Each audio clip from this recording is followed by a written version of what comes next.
Hello, it's another Saturday here in beautiful Utah, and it's Mike coming to you with another video playbook.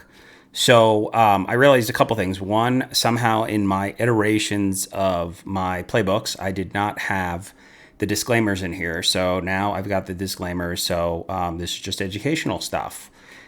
Two, I must say I am not an employee of SMB Capital I am a trainee in the Tier 3 system, which means I have bought a ton of training from SMB Capital as well as mentoring from Justin Spiro. So, want to also disclose my business relationship as a customer with SMB Capital. And then let me tell you a little bit about me because I realized I'm making these videos and I never talk about me. So, I am a developing trader on my way to consistency, maybe consistent, but consistency means consistent for a long time. So we will leave the long time till it becomes really clear that we're making a ton of money. I've been trading for 2 years and 2 months, and I've been involved in SMB Capital's training and education system. It will be 2 years in November. And I have taken winning trader, scalping, DNA, fast track mentoring with Justin Spiro, and spent about a year and a half in the Tier 3 trader development system. And I aspire to one day have a spot on the SMB trading desk as a remote trader, as I am based in Salt Lake City, Utah. Although I am originally from New York, so you never know. I might be sitting on that New York desk one day. I could be convinced. So anyway, let's talk about the trade of the month, at least for me, which was a big dog consolidation breakout on a day 3 setup with the stock AMD. And the catalyst was OpenAI investing in AMD. And this happened on October 8th, 2025. So let's talk about the bigger picture. In general, the Qs have been in a uptrend, and we are in a bullish environment. That means that breakouts have been working, that there's a little bit of chasing going on, and that stocks with a good technical setup and a good catalyst have been running. So on the day of this trade, the Qs gapped up to a new pre-market all-time high of 608 before fading into the open. We formed an opening range, and price did slide down to the 604 area where it consolidated below VWAP. And then about 1 o'clock, a breakdown through low of the on heavy volume brought us down to the 601 level. And the Qs closed actually in the bottom 20% of its range. So this does not seem like it is updated because this was not a short trade. So scratch that. That's an old QQQ. That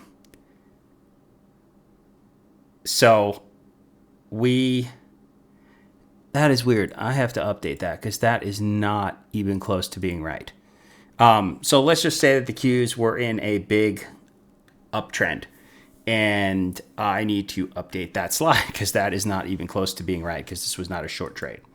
So the VIX was in the 14 to 17 range, and the market has been favoring breakouts. We've been moving up. My guess is on this day, we had a pretty strong tailwind, but we'll have to update the bigger picture. So moving on, intraday fundamentals. So AMD OpenAI had a great headline before market open on Monday. AMD and OpenAI announced that OpenAI was going to invest in AMD. AMD would provide compute capacity. The stock had a huge up move pre-market and did have continuation during the day, somewhat. And it signals that OpenAI is diversifying its chip supplier base beyond NVIDIA. And I think the critical thing Mike always asks, or Belly always asks, is what's the most important thing? It validates that AMD is a credible alternative to NVIDIA in AI computing. And the RVOL on this day of this trade was about 3. The ATR is about 12. The average volume of this is 59 million, which I trade stocks over 50 million much better than below. And we did about 155 million on the day of this trade. So let's look at NVIDIA. On the weekly, it actually formed this cup and handle with a 12-week handle. So 52-week cup. So we went down and up for 52 weeks. Then we formed this downward sloping handle, which actually shook out people. I would have liked to see lower volume. Typically, you want to see a handle where the volume is cut down below average. I would say it's kind of been average-ish. We also have an all-time high of 227.64. And we had a buy zone or a pivot off this handle of 186.67, which we blew through on day one when we gapped up. So on the daily, you can see that consolidation. Again, this is part of this handle that we're barely looking at the daily. So we had a breakout above this 185 buy zone on day one, and we actually closed with a red candle on day one. And on day two, the same thing, we gapped up and we sold, which is interesting, and have to adjust some of my stuff. But you can see on the second day we had an inside day. So you see the key levels that get established are 226 day one high, 226.58, and a day one low of 203.52. And then a day two, the inside day of 218.98 and a low of 209.83. The other thing that's notable is that the volume on day one was significant, right? This is way more than the average. And the volume on day two was 46% of day one. So 50% or better is what we're looking for, but anything over 40 is acceptable. So it shows continued interest in this stock. And day two was also significantly higher than the average day in the last few months that we're looking at in this daily. So another way to look at this is on the 15-minute, and it's a little busier, but you got the day one range in red, and then you have the day two range in green. So and then when we broke out on day two, we had a 225-minute consolidation above the day one high, or day two high, before breaking the day one high and setting a new all-time high and getting to almost 240. So 226 day one high to almost 240. So basically a 14-point move. And this consolidation again held above that day two high before breaking out, which this is a big dog. So on the intraday, we had a strong opening drive that breaks the day one high. And there are people that will buy that break. For me, this was a bit extended. This is a 5-minute chart, but it was a bit extended to chase in here. And to me, this was a little anticipatory, but depending on how you trade, certainly the pre-market high break could be an anticipatory entry with a great price. We did get a pullback after breaking through day one high, or day two high, and that held above day two high and held above VWAP. And originally I thought this was part of the big dog, but when you really look at it, this big dog was right here. This is a bunch of 15-minute candles that consolidate under volume that's cut down. So we have a big opening drive, volume starts to fade in the dropout, and then we consolidate above highs actually under significantly decreased volume, and then sustained volume comes in, driving us up through the highs of the day. So here's how So this is another bit of technical analysis I thought was interesting. So the opening drive went up to 223.71, open around 210. So you have a almost $13 opening drive. Finds support at day two high of 219.21. So you had a $4.50 pullback, approximately a 35% pullback into a key technical level. And we have a 680 range from the low to the high of the big dog consolidation. And then when we finally broke out, we did a $9.31 move. So for me, this is kind of interesting, just technically, like 35% pullback. And then we had a measured move plus 30%. So 1.3 measured move into the highs here, which again, we kind of broke those highs at the close, but our biggest kind of sustained momentum was into this, this level up here, this 235, 236 level. So let's talk about the day 3 strategy setup. So I have a whole slide deck that I've been working on this day 3 deck, but here's some snippets, right? This is a typical day 3. So we have a day 1 range. At this point, we make a high and then we sell all day. And then we consolidate inside the range. So I think I want to adjust this. I said large day 1, elevated volume. Really we want to see like 3 RVol, but for a Mag 7 stock, I could see us taking 1.75 just because the float is much bigger. It is really hard to do multiples of RVol in these big stocks with thick, heavy floats. It really doesn't have to close near highs or lows. It just has to put in a good range where, because this closed near lows actually. But we do need a strong catalyst, breakout, or market shift. And, this shows that institutional action is present. It shows us that there's a directional bias. The stock is up, gapped up and holding. We do want to watch for follow through versus exhaustion versus the gap failing, right? But this setup would work equally as well if we failed through day 1 lows. We'd have a bunch of people puking out with this big gap up. So it doesn't really matter. Price remains inside day 1 range on day 2. We want to see at least 50% of the volume of day 1. 40% is okay, but we're below that. We're seeing kind of a loss of interest, and we want to see a tight range. And we could probably quantify that, right? And we should look at a bunch of charts, but probably less than 50% of the daily range from day 1. We don't want to see a big wide choppy candle where we go up and down. We want to see it nice and tight. And that shows us healthy digestion from day 1. We want to see compression lead to expression. And then on day 3, which can happen on day 4 or 5, we could have multiple inside bars. We want to see break the high or low. We want to see volume expand above the consolidation volume. So more volume, signaling that people are interested in this breakout. And we want to buy the breakout. And for me, that means buying a technical pattern, that causes the breakout. We can consolidate against day 2 high or low and break out from there. We can break out in an extended way, consolidate above. I'm just not super interested in chasing extended breakouts through these levels because they can fail. We can go back down and we can go through the bottom.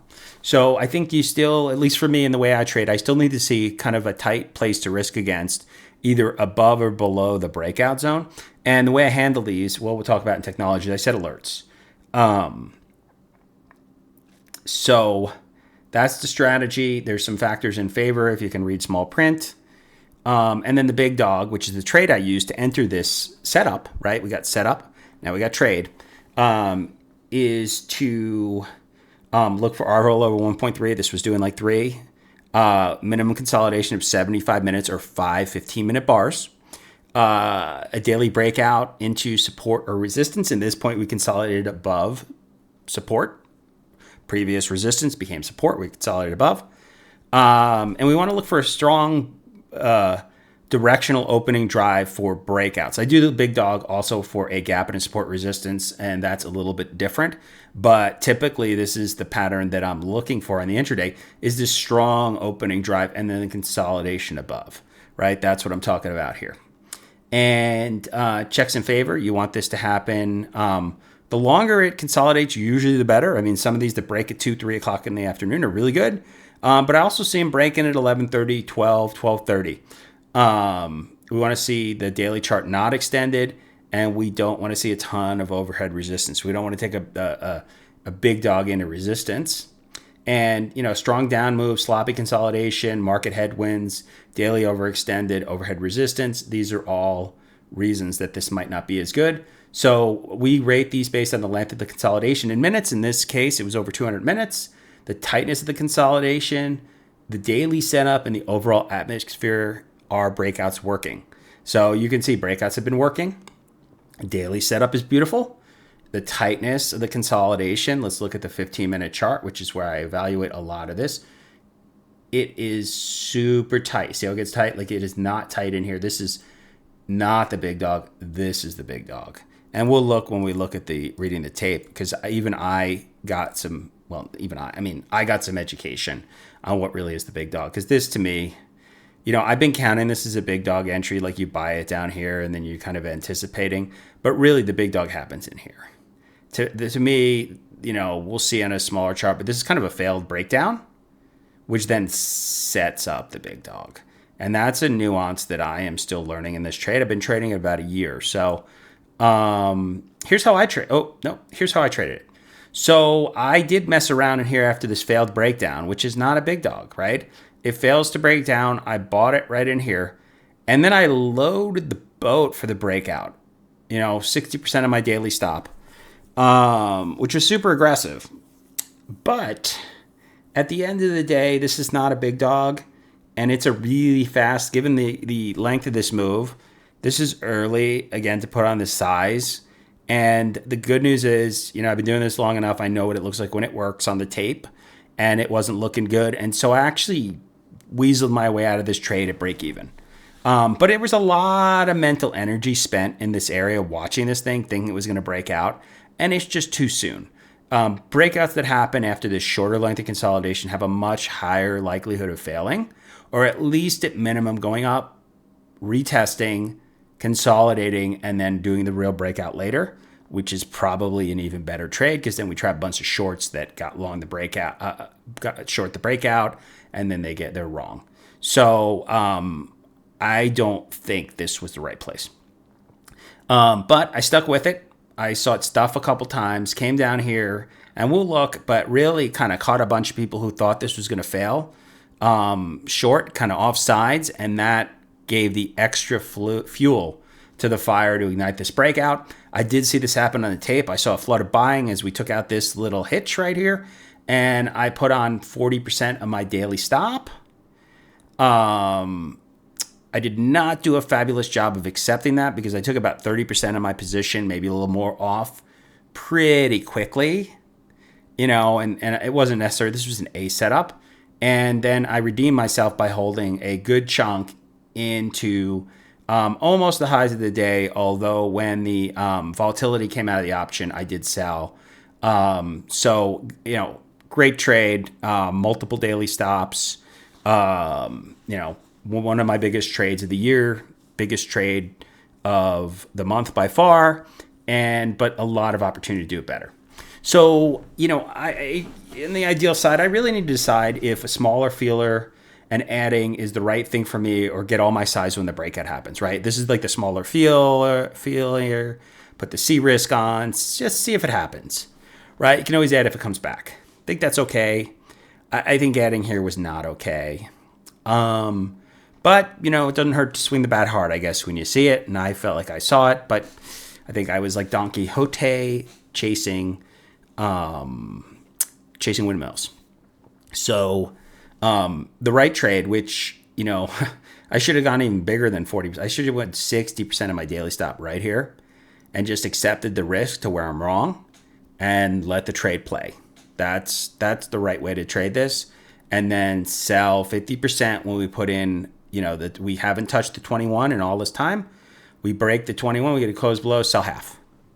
No partials, no nothing, just sell half. And then sell the rest on the close. And consider swinging it depending on the market conditions. Honestly, I wasn't really thinking about, I did think about swinging AMD, but I also looked at the NVIDIA breakout and how that had not had massive follow through. It's like, it's not working, but it's not working amazingly. It didn't gap up and, you know, run to the moon. It just kind of like had a good move, and then it like kind of faded. So I did not hold anything. I'm happy I didn't, because I'm pretty sure it gapped down the next morning. So people who did take it to the gap trade, it didn't work, which is fine. But, you know, I took my trade, I took it off, and I had a good trade, one good trade. So, I did play in the chop in here with my options, which again, too busy. I need to be more quiet in my trade. But then I bought in the real move when the volatility expanded, which is great. But again, here's me selling a piece way too early. I mean, dollars and hundreds of dollars. I mean, just remember, one contract's $100 every dollar it goes up. So $3 I sold it, it went to 9. That's $600 a contract. That's not good.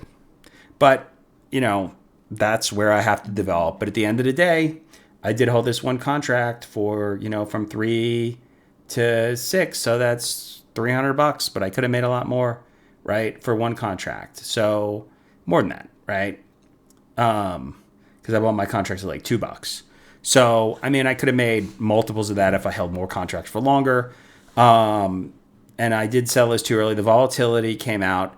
And, part of it is just me, it's a cascade, right? If you sell too much here, you don't have enough to partial out where you should be partially out. This should be potentially a first partial.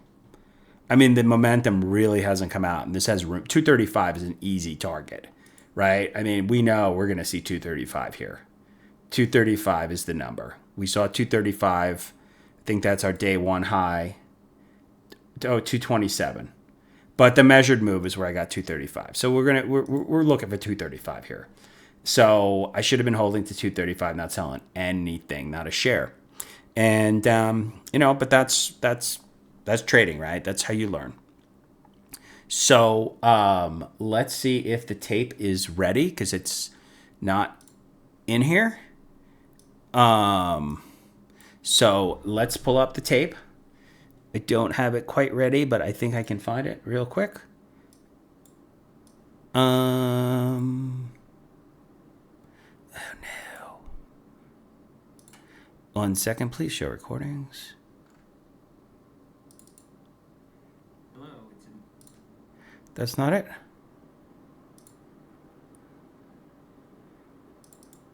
Testing 1, 2, 3. Testing. Not it either. Testing 1. One more. And now we have the tape. Sorry about that. So, when we look at the tape here, the first place I'll look real quick, and like I said, oh no, we won't. We're just going to look at the actual tape. So, like I said, if you look at this, it becomes obvious in the 15 minute. This is just a failed breakdown. And probably trapped a few shorts that we're thinking NVIDIA is going to break down. Now they're getting stubborn. They're still right because it's not above the highs. Now they're wrong. They hit out. But we have a failed breakout, second chance. We consolidated highs, and now we're looking like we're going to break down, right? We're going to put in a backside and all these shorts that think NVIDIA is up too much, or AMD, that we're going to go down to VWAP and maybe piss out this whole big move. And then we push up here and some bunch of longs pile in, because now we're going to have the breakout finally. And they get stuffed, and even more shorts pile in. Right? Because now we have a lower high. We have a follow through high, lower low, another lower high. So we're looking like we're starting to trend down. But really, we have two ranges too. We have an upper range and we have a lower range. And we're not sure what we're going to do. So we'll just sit here for a bit. And I've drawn out that range, right? This is the big dog. 1, 2, 3, 4, 5, 6, 7 candles. So that's 7:15 minute candles, almost 2 hours. 120 minutes here. And it's sitting there. And the volume is also dying off. So now let's get to the tape where actually we see the breakout, which I think is around 12:30.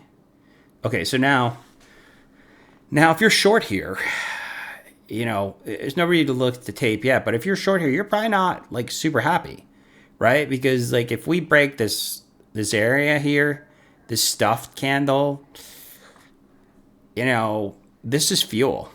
These people that all got short in here are fuel for the breakout, and they're going to start hitting out, and that could be the little oomph we need to break out and hit all these stops and everybody that's positioned against high a day, and really fuel both the longs that are sitting there with limit orders and with other folks that want to be involved in this. So let's get there. You can see, so we're starting to curl too. You can see a little bit of a curl starting to happen here. So now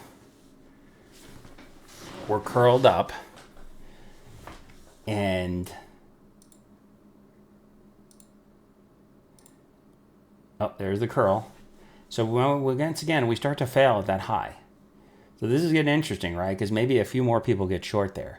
Because they're thinking, oh, well, we're just going up to the top of this range. And I looked at this as a consolidation of failed breakout, which should have stuffed and gone down, right? That's what happens with failed breakouts. But now we're out again. And instead of failing again, we just found buyers at the highs. So now the tape gets really interesting. The bids, let's look for size. See sides on the offer.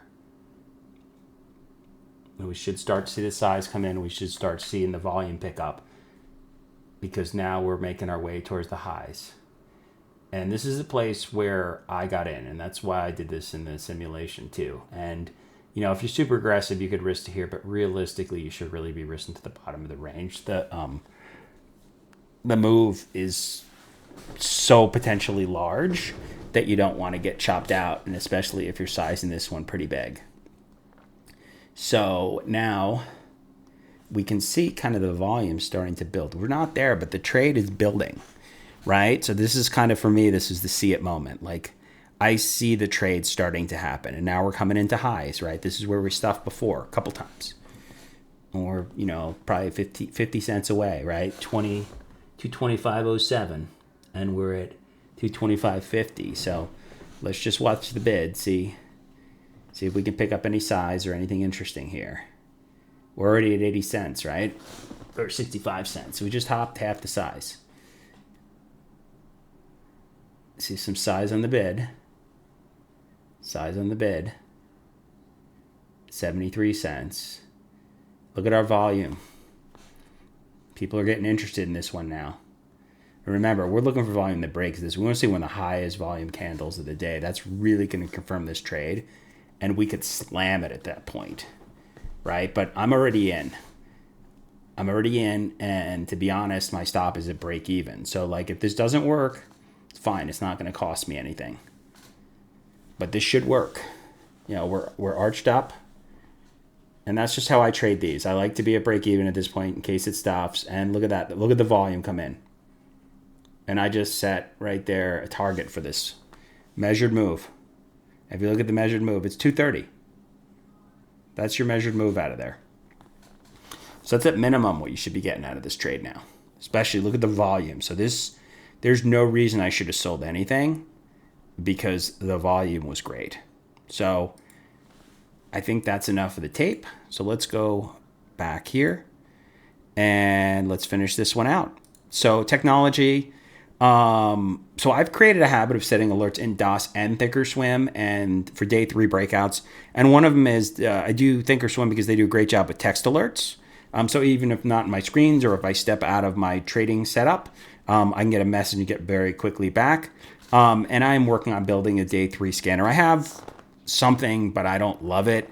I need to improve it. If anyone's interested, hit me up and we can work on it together if anyone watches these. And, you know, risk management, overall, I give myself a B for risk management. The early breakout over risked, and I had to hit up because I moved my cost up too high. That like failed breakdown. And it used a lot of mental capital. It exhausted me. You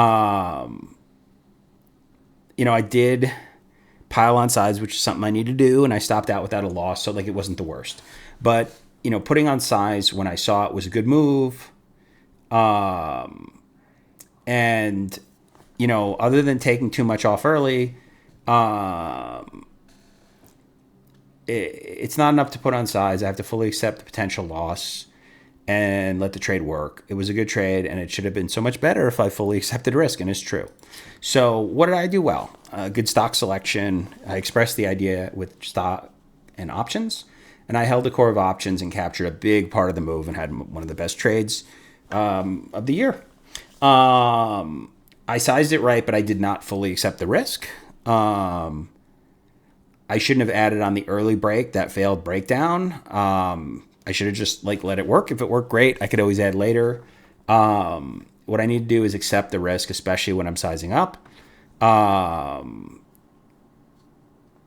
Consider the day two high break for better entry prices. I still don't like that. I like the consolidation better. I don't like the early. That's this. I don't like this. It's too extended. I mean, you could take this, but like, you don't know if it's going to come up there and fail. And you don't know if this is going to work either. But like, I like 2 hours of consolidation better than like 10 minutes. And that's like just how I trade. I could have stacked trades and managed them separately. So I didn't really talk about this. And again, we're talking about one trade, right? You can take the hitchhiker here, and then you can add in this pullback, and then you can really pile on there, and then you get a even bigger trade. And that potentially is another option for me to do it better. And then build technology faster to capture more trades. So that is my trade review of the AMD playbook for a day two breakout. Looks like I have some work to do to add the Qs update in here, as well as add in the tape, which should be now ready. But if you are liking this stuff, let me know, because I'm not doing it for anyone else than myself, but I do hope this is helpful for other traders. It took me a long time to get to where I'm at, which is not where I want to be, but it is not where I was. So hopefully this can help your journey move there faster. And if you can help my journey move in there faster by telling me something I am doing wrong or can do better, I would totally appreciate it. So feel free to hit me up on Discord or in the messages. Thanks, and thanks for watching.